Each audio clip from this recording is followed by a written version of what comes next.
Hello everyone, my name is AZZATRU, how are you, and welcome to another Star Wars Battlefront 2 video of mine.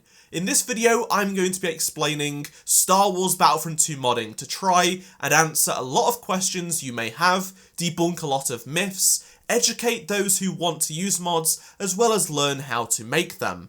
I get hundreds of questions a week about Battlefront 2 mods. A lot of them are the same or similar, so I thought it would be a good idea to give you as much info in one place as possible in a simple to understand format. Also, a lot of players have recently switched from console to PC to take advantage of modding. So with the recent influx of people, now seems the perfect time to make things easier for you. Please stick around until the end of the video, make sure you watch it all so you don't miss any of your questions being answered. You can always comment below queries that you may have, but most likely they're going to be answered during this video. And if you do enjoy this video, please do drop a like and subscribe to support the channel. Thank you. Let's get things started with the most frequently asked question. Can you get mods on PlayStation 4 or Xbox One? The short answer is no, never. There are so many factors as to why this is, and that would be a whole separate video on its own, so I'm going to be keeping it short. No ifs, no buts, no mods on console, ever. Later on in the video, I will talk about how to not get banned and how to install and make your own mods, but first, I want to discuss limitations to Battlefront 2 modding. For simplicity, if it has not been made by a modder already, it probably is not possible right now. With the limitations with Battlefront 2 modding, common mod requests just cannot be made. Examples I will give you are General Grievous's legs on Darth Maul and putting a cape on Grievous. Trust me when I say these are not possible with modding. The cape is even impossible from DICE due to the complex skeleton of Grievous and the clipping issues that are beyond worth the challenge. We do have that really small cape on his legendary appearance, but that is the most DICE can get away with. Another common misconception about Battlefront 2 mods are they're all texture changes. This is simply not true. Most mods are texture changes because it's the most simple to do, but you can actually modify the game's code and change UI elements, game modes, levels, weapons. It just takes a lot of time to learn, but more advanced stuff is possible. 3D models are another major talking point. There is currently no way of importing custom 3D models into Battlefront 2 as a mod. This means you can't use a model not in Battlefront 2 like your own. However, there is a possibility, but not for a very long time, so do not wait for it. It may never happen. Even most single-player campaign models cannot be used in mods due to how the game bundles are set up. But if you do want to export any model in the game to paint on it, use for renders and such, you can do just that. Modders do this all the time. I've seen plenty of people ask why modders have not changed audio when making hero mods, for example. Sadly, there is just no way of importing any audio into the game right now, and it's likely to stay that way for the foreseeable future. Another thing people aren't aware of is that when you're using mods online, only you can see them. No one in-game will see you using Pink Vader or the Jango Fett mods you have installed. It's all client-side. Another frequently asked question is, can you use mods online or will you get banned? Here are the facts. If you use any mod in arcade, so offline, you will be fine. There is no risk here. However, any mod used online gives a small risk of getting you banned. This goes for a simple retexture to a massive Legion overhaul. But there is more to it. Mods that change anything to do with weapons from blasters to abilities, these will almost without a doubt get you banned. Some bans can be permanent and irreversible, and there will be no way of getting your account back. These should be used offline only, and it's no one else's fault but your own if you're banned. That's just the harsh reality. I've personally never used mods online except for 2 simple textures and skybox changes for gameplay footage in top 5 mods of the week episodes. People have been banned for using mods that change the colour of a blaster shot or a gun model even if the values of that weapon stay the same. It's just not worth the risk.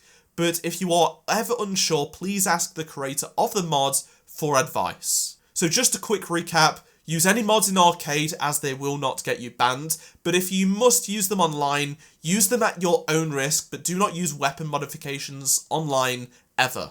As for installing mods themselves, it's really simple, to be honest. You can download the mods from a modding site called Nexus Mods.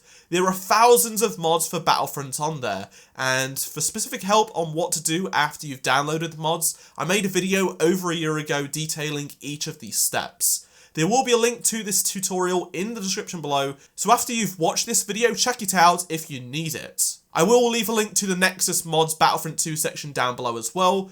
You will have to use a modding program called the Frosty Mod Manager to install mods and launch the game that way. Another really commonly said thing is mods don't work when they're tried out. When a Battlefront update releases, a lot of mods have to be updated by the modder who made it.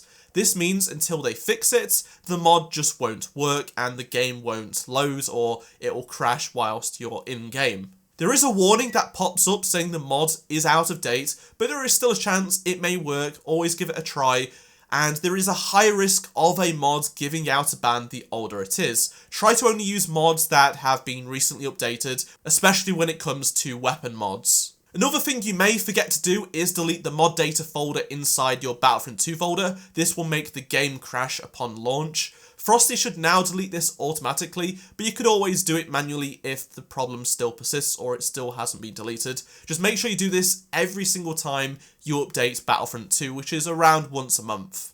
Now let's move on to you who want to learn how to make your own mods. You will be using the Frosty Editor, the program that has been created specifically to make mods for Frostbite games. The Battlefront Modding Community Discord server houses loads of tutorials from simple to advanced, and people will be willing to give you a hand if you're just starting out.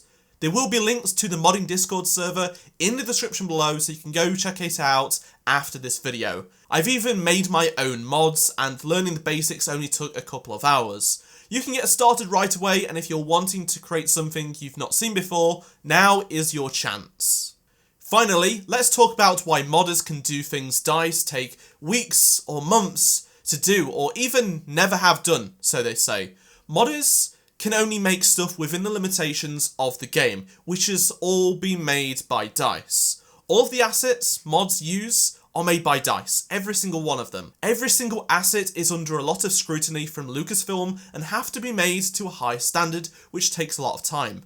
The assets have to be true to Star Wars, true to the game, and go through so many rounds of approval. Then they have to be rigorously tested for bugs, and those bugs have to be fixed. They also have to optimize everything for the Xbox One, the Xbox One X, the PS4, the PS4 Pro. Each of these platforms offer different challenges, and modders only have to create them for one platform, PC. The PC is the most capable hardware, so you could have something really performance heavy like custom level respawn menu screens with a blurred background, but on PS4 it just would not be able to handle it without major downgrades or at all. I also want to stress this is what the modders say themselves. They believe this and always tell people how they're not better than DICE, nor try to be. They know the truth and how to approach respecting people's work. It's also worth noting that most DICE developers, or most video game developers in general, get started through modding. This is how they learn how to do their craft. Dennis was huge into modding. Also, I just don't want to miss this out, but people think mods don't take long to make. Some people think they are made in 5 minutes. Major mod overhauls like 30 droid skins or something can take weeks. Some mods can take months. And that's without the QA testing, without the approvals from Lucasfilm, things like that. They don't just suddenly appear out of thin air and make DICE look like they're not doing anything.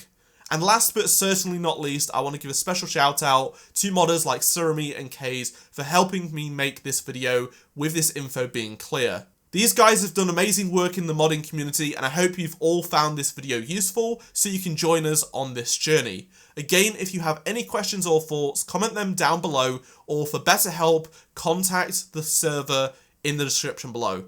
Thanks very much for watching, and if you enjoyed this video, be sure to drop a like and subscribe if you are new around here, plus turn on notifications so you don't miss another Battlefront 2 video from me. Check out any of the 2 previous videos on screen if you'd have missed them, and I shall see you all in my next Star Wars Battlefront 2 video. Goodbye.